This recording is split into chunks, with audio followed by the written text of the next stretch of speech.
Hey guys, we got some more Master of the Wind, and I have a guest once again. Yes, that's me. I am Finelyfan, aka Volrath's brother, and I am back. Full disclosure, I'm a bit out of the loop, so I don't quite remember everything that happens here, but I'm sure I'll catch up quickly. Yeah, so we're just gonna head over to the Ice Temple now. Gotta check out everybody's weapons. Looks like we're okay. We just got Laurel, so she's all set to go. And yeah. So this is, of course, a very popular dungeon among the fans. It's big. It's going to take a few episodes to get through this, I'm sure. There's a lot of stuff to do. There's a lot of like extra treasure you can go after if you're so inclined. I'll have to see how much I want to pursue as we go. This is where they got to get changed. It must be cold. Yeah, ice seems to lend itself well to dungeons. I feel like ice dungeons are always really cool. Yeah, they're just, I don't know, something about them just looks cool. Because, you just don't really, I guess if unless you live in a really frozen place, you don't see this shit very often.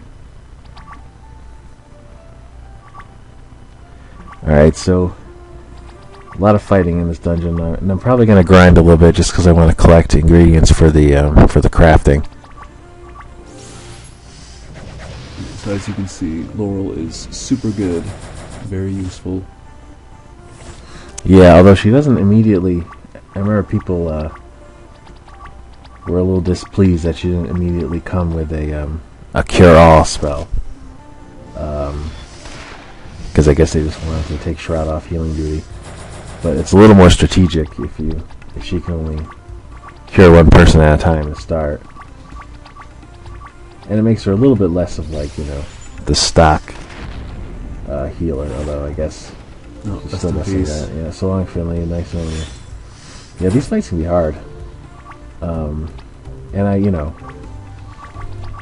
didn't really make myself any new stuff because you got to get all the ingredients in here, so some of the stuff's kind of old. And Enker came up with a lot of really creative monster designs, like that beetle. I always thought that crystal ice beetle was pretty cool looking. Yeah, he has a nice ice butt. Really cool. And I don't think we gave him a whole lot of direction with the monsters. We just sort of let him come up with some creatures.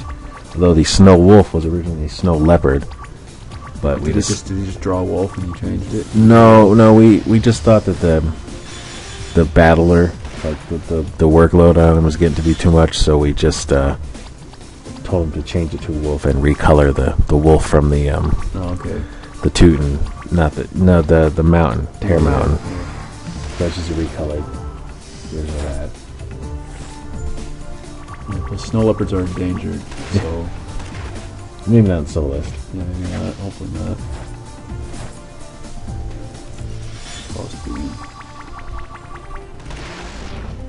I feel like it's another KO. Yep. So going out here to find a goodie. What's this? Secret recipe. Oh man. Let's see what we got. It's the bug armor. I wonder what you need to kill to get that. Well, I think the milky sap is from the last dungeon, so we probably have a decent amount of that already. Milky sap. What is milky sap? I guess it's just sap that's especially, I don't know, liquidy. I don't know. I think you can interpret that a few ways. I guess so. So you get it off those trees, I think. Oh yeah, that makes sense.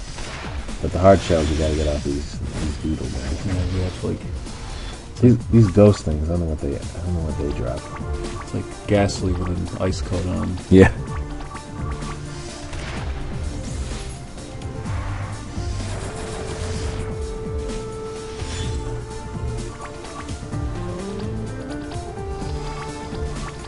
They don't seem too tough.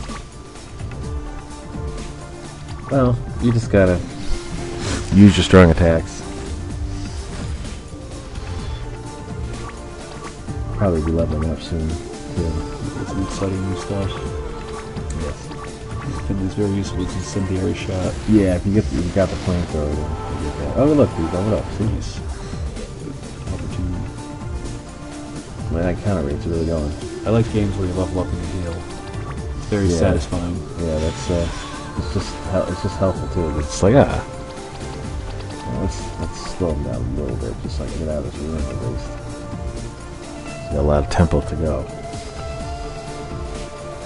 So this is a Mike Oldfield track you're hearing for the dungeon.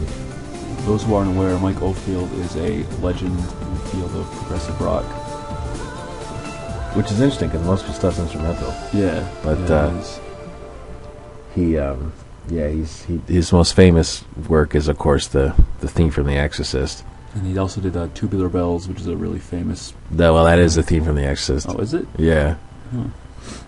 I mean, well, the album's Tubular Bells, and then there's that track, which got in The Exorcist. And, I imagine he inspired John Carpenter as well with the Halloween song. Oh, yeah, yeah. But he hasn't done too many other scores, really. It's too bad. So we use a lot of his work in the game. And actually, there was a... Sorry. There was a different Mike Oldfield track that was going to be in this. Very similar vibe. Mark changed it. I'm not sure what it was that changed his mind, but this track works really well. And meanwhile, Laurel's been giving a history lesson about the ice elementals. There's a ghost of one here who sort of helps you out in the dungeon. Like I was saying in a different one, in Master of the Wind, or in Solus, the existence of ghosts isn't like a mystery. It's just sort of accepted as, yep, there are ghosts. Don't understand them too well, but they're definitely real. Bull rush it. Yeah, that's right.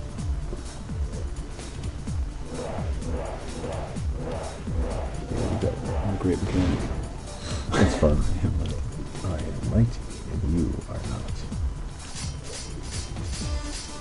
You should have freezes going in this game. Well, it's been done. Oops, I gotta pay attention. Yeah, I don't know if I ever made a villain quite as evil as Frieza. That guy is... He didn't really have any redeeming qualities, did he? No, he didn't. He's a total asshole. Typical Japanese to make his, like, you know, his sort of undefined gender. Yeah. Something evil, like, you know, the dude from Final Fantasy IX. Oh yeah, what the hell was with that guy? Although actually in the new movie that came out, the Resurrection of Frieza, he was a lot funnier. Like his ranting and stuff was just like really funny. He's still like a really sick fuck, but more of like a Joker type of thing. No, not funny like that. Because the Joker's trying to be funny. Like Frieza's funny because he's just like bitching and moaning about how he's lost in the past and everything. Oh, okay. It's just funny because he's so haughty, but he gets all worked up. Now Laura's stoked to be in this ancient temple to early humans who worshipped the volcano for its ability to bring warmth.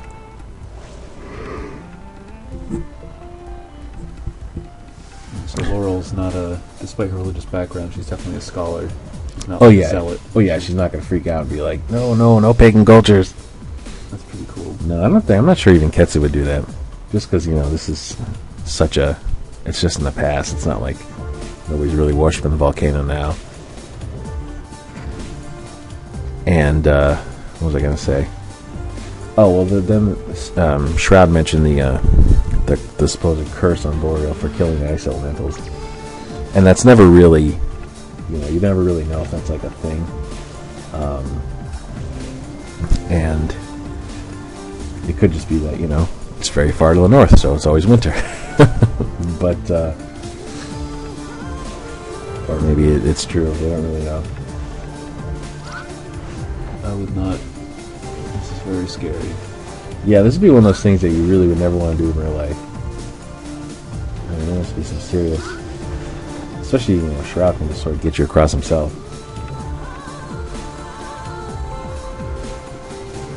And this is kind of a remix of the crack floor puzzle in Fort Drake.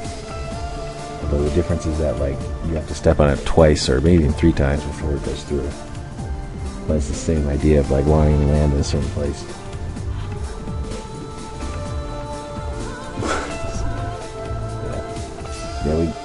got a little meta there, but it's all good.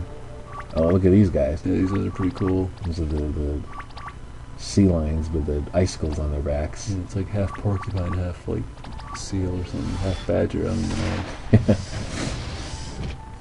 Anyway, I wouldn't mess with them. Yeah, there's some really, in this game, just in general, there's some really terrifying looking enemies. Like these guys, I would never mess with these guys. When you actually saw one of these things just like hanging around the snow, you're like, what the hell is that? Yeah, towards the end, especially once you got to start drawing like some demons. Those things were freaky looking.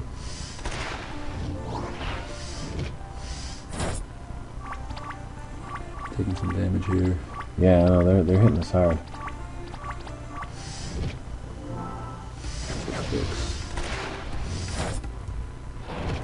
Uh-oh. No! Well, it does have a rest spell. That's useful. Pops him right up. Yeah, an ice pick too. Yeah, see, look at all this treasure. So we gotta get some of it. I don't know how much though. Wow, yeah, there's all kinds of it. There's more beetle buds. But first step, we do the Finley climbing wall. And this was a sort of spur of the moment thing we came up with, just because Finley didn't really have a whole lot to do in this dungeon, or at least not the early part. Later, he's doing more. He decides that he's going to climb the wall instead of Stoic or Shroud, because he wants to be the man. You can't stop me now. He just starts going. And Stoic's had enough. Yeah, Shroud's saying I'll just, keep him up. So this is, pretty basic timing game, although it can get tricky, because the farther you go up, the delay is different. Look at that Final Fantasy VII puzzle. Well, it's not really, it's definitely not anything like it. You know, to climb up the Great Glacier, you have to keep warming yourself up every 2 minutes, or else you get too cold and die. Yeah, well, that was an interesting dungeon because they would, it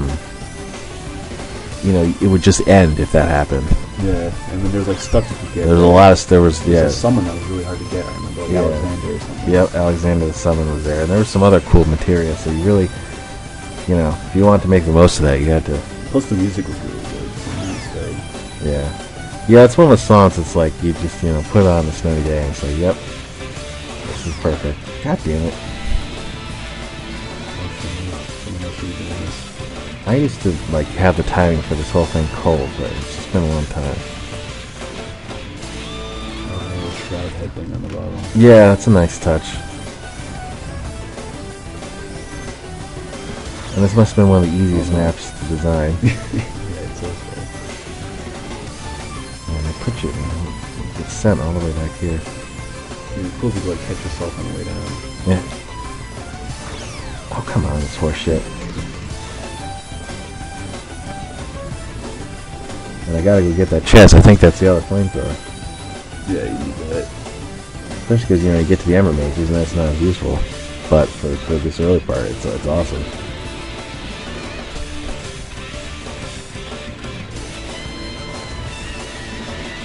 I remember with this arc, when I was first laying out the basic outline, what it was going to be. Oh shit! Mark noticed that there was a lot of fire. He was like, "Is that the theme of the arc or something?" Because there was, there was Zala, and there was a guardhouse getting set fire, and then there was the other mages. And I was like, "No, not really. It was just kind of the way it worked out." It is kind of cool though. Yeah.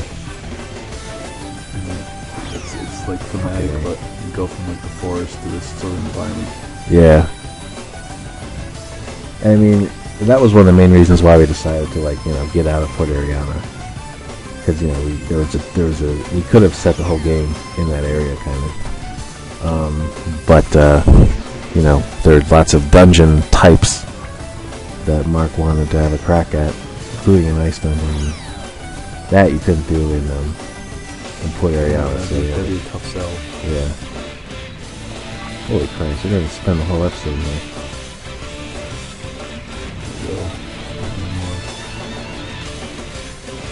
Yeah, they got fun. I still got to get up the damn wall. Maybe Shrub should be doing this.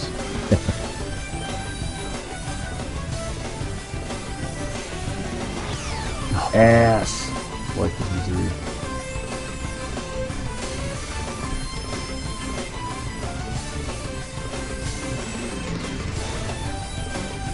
Alright. Almost there.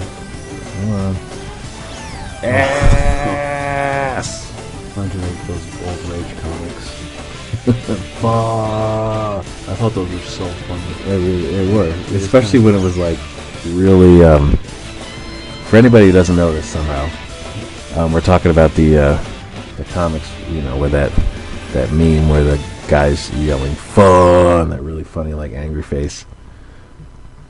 But one of my favorites, I always liked it when they did it for like very like minor everyday annoyances. Like there was one where it was just a 3-panel comic, and the first panel is the guy saying, "What time is it?" And the second panel, someone else says, "Time to get a watch." And just fuck. I like the one where the guy's in the shower and he poops on his hand and tries to throw it in the toilet and misses. And like it's like the guy who wrote that thought that was like an everyday occurrence. Yeah, I was gonna say, how often does that happen? I don't think I've pooped in the shower since I was like 4 years old and first taking showers, maybe. Yeah. I didn't try and throw it in the toilet. Why would you ever grab? Ugh. The whole thing's messed up. Alright, so we're out of there, but we're going to go back so we can look for some more treasure. I should at least get the blue chest, I guess. Because that's going to have good stuff. You know, some other good Ice music is from the Ice Place in Sonic 3. Yeah, Michael Jackson song? Yeah. That was confirmed, by the way. That's a real thing. Yeah, that's unbelievable. It's not just an urban legend. And that's why it's so good. It's pretty sick that he was like interested in like a video game soundtrack. Yeah, it turned out to be amazing. Yeah. We need to get more pop stars involved who are good. Yeah, it's really a shame he died, even though he was so Boony. Yeah. But that's what childhood used to do to you, buddy. Ooh. He really suffered.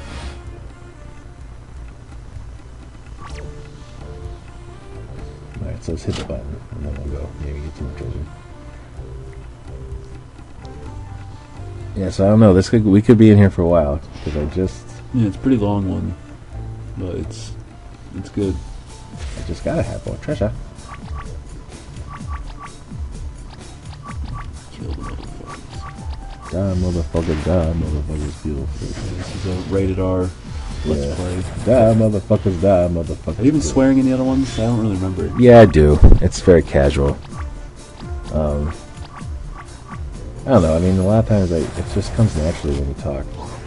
At least for me. But I read that there's some study that said that, like, actually people who swear a lot tend to be intelligent and have a better vocabulary. Oh, well, there you go. And it wasn't written by me. That's some fucking great news. It is.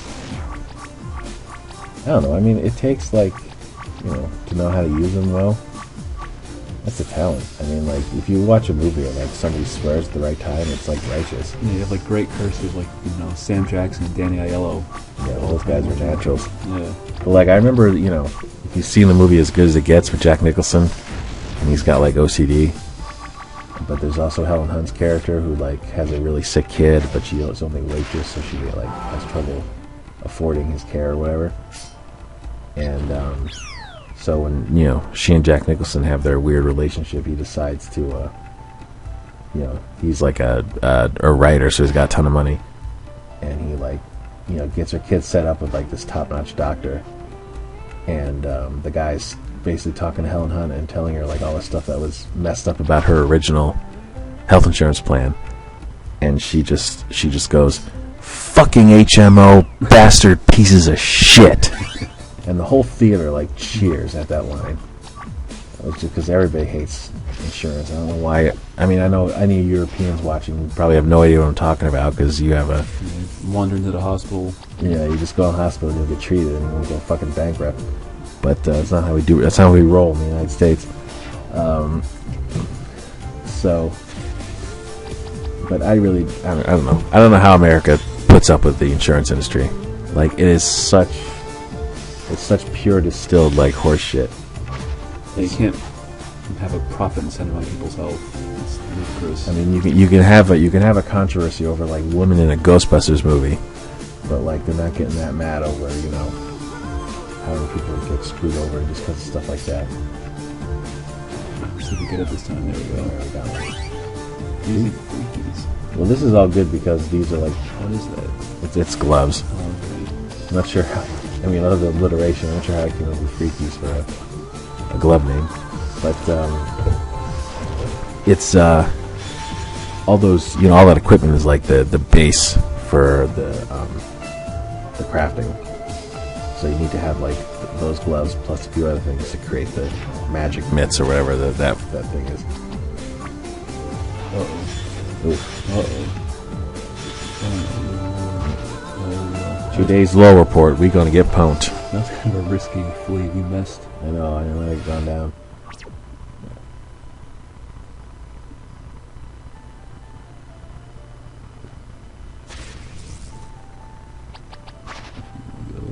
Alright. It's gotta be... Oh no. Crap. Back up we go. Still do that. What was that glitch where you could like control shift or whatever? And Oh yeah, well that only works if you're doing like the test play, which I'm not. Yeah, I used to have to do that during my games because I had so many bugs. Well, it's a passability problem sometimes. Yeah. Let's get some ice picks. I think one of the armors is it's like the spike armor or something. And it's just like a suit of armor with like those icicles like sticking out of it. It's epic. Yeah, it must have been cool looking. Too bad we couldn't like come up with you know. I have it's like the whatever equipment you're using is represented. Yeah. That would be. Yeah, you need a big honking budget for something like that. Yeah. But I actually remember when we had really old versions of Master of the Wind that had the Battlers of Shroud and Stoic that were drawn by Mark. He said that he was going to change the weapon, you know, change it for each weapon. But of So course, ambitious. yeah, we didn't really understand what we were getting into at that time. Alright. This time, I think you got it. But it's cool in games like Dragon Age or whatever when you know, you all of a sudden your hair just wearing something different. Oh, I like it when you put like a Dragon Age, at least in the first, I haven't played the new one, but in the first one, like, you put like a goofy wizard hat in your character and all the interactions, it looks like an idiot wearing a stupid wizard hat. Actually, in the cutscenes, your helmet disappears. So I guess they noticed that. But it's still kind of funny to mix and match. Like if you have like a green helmet and like, you know, red arm or something, you just look kind of ridiculous. Yeah, I've been playing this game called Rust, where it's like open world, like survival type of game. Is that the one? Oh no, I'm thinking of Dust. No, that's a different game. And for some reason, you can like, if you get a pumpkin, you can both eat it and then put it on your head. And so like my dude is just running nude across the world with like a pumpkin on his head. And you run into other players and it's just like, what's this idiot doing? Yeah, I like that. Oh, nice. Oh yeah, I got some skills. Run and gun. Run and gun's classic. Thermal helmet, that sounds useful. It does. Okay, so maybe I'll try and get... was that all the blue? Yeah, I think I got all the blue ones. Alright, maybe we should move on then. Or bore the shit out of people watching, trying to get every last treasure chest. I hope I'm not missing a secret recipe though. That'd suck. I just can't remember what's in those chests. Yeah. Well, that's useful because you can see the hit points. I totally forgot that was a feature until just now. Well, it was kind of a late thing we added in. Late in the game. But I think the idea is that you pay in the fairies. And they tell you. Yeah, they need the money. It's a fundraising initiative.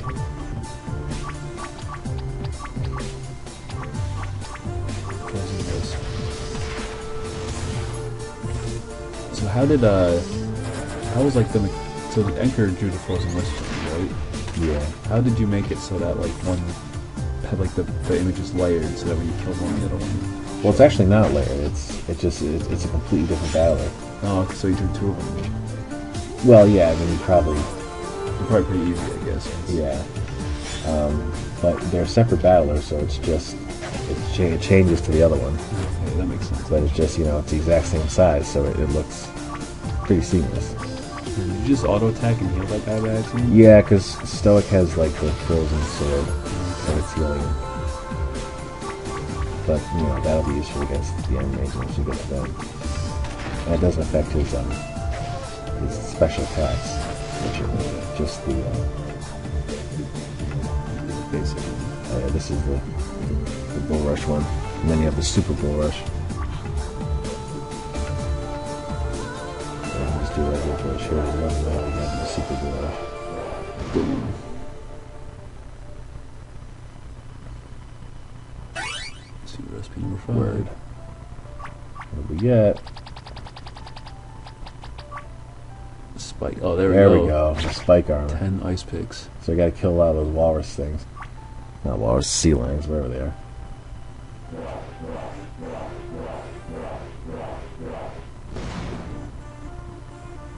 And I think if you get enough wolf fangs, you make the cat collar, or I guess it'd be a dog collar. I hope it's not still called the cat collar. It might be though. Check that out. But it's another evasion thing for Shroud, which is good because I always like to make his evasion ridiculous because then you put a counterattack and people start missing you and then you hit them back. That's awesome. Yeah, it fits his character too. Yeah. You kill these fucks.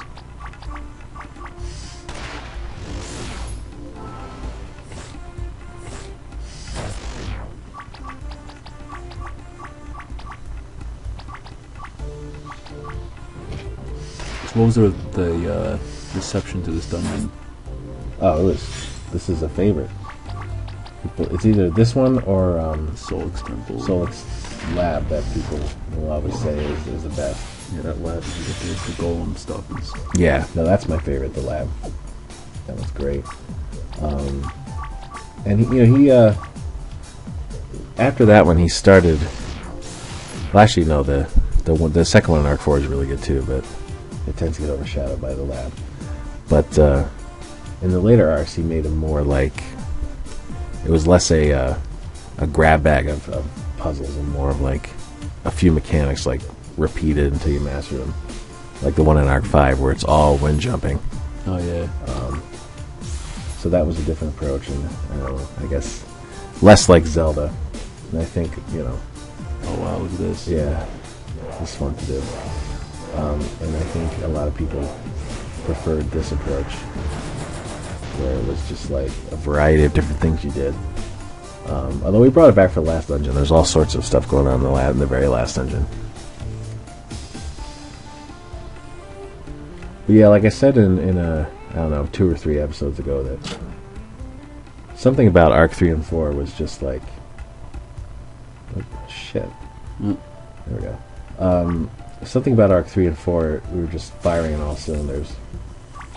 Like, seems like these arcs get the most praise because you don't have like, people are over the bluntness of Arc 2's politics or whatever. Plus, it's like you leave Midgar, just that freedom. Yeah, and Poriana's a lot nicer. Yeah, and just like the dungeons are really good, and the later stuff. Well, I think Arc 6 is pretty solid all around, but Arc 5, of course, isn't. Arc 5's, it's just so unique. Yeah, we'll talk plenty about it when we get there, but it's got just issues. It's just different. I feel like people liked it though when it came out. Yeah, I mean, in general, people do. I mean, there's just a lot of talk about the cutscenes are too heavy. Although it's going to be different, than people remember, depending on when they last played this game. Because in the original Arc 5, there's like a 45 minutes of cutscenes straight. Which is like so fucking audacious. don't know what got into me that I thought that like I'd get away with that. But it's split up now though in the final arc. It's intermingled with that dungeon a little bit. Savior. That's a good spell. Yeah, you used to get that a lot later. It usually wasn't until arc 4 you got that, but Mark kind of bumped it up because people really wanted it. But so depending on the last time you played arc 5 is, when we get to that, you may notice differences in how it's paced. We're just about done here, aren't we? Yeah, we're getting on time. So once I get back out into the main like hub, we'll from these idiots. Yeah, we'll cut this short. Oh, and Mark is pretty ingenious. Mark set it up so that on the way back, it's like a perfect sequence. That You is don't even pretty have cool. to wait. Little details. Yeah. All right. Well, more Ice Temple next time. All right. Peace. So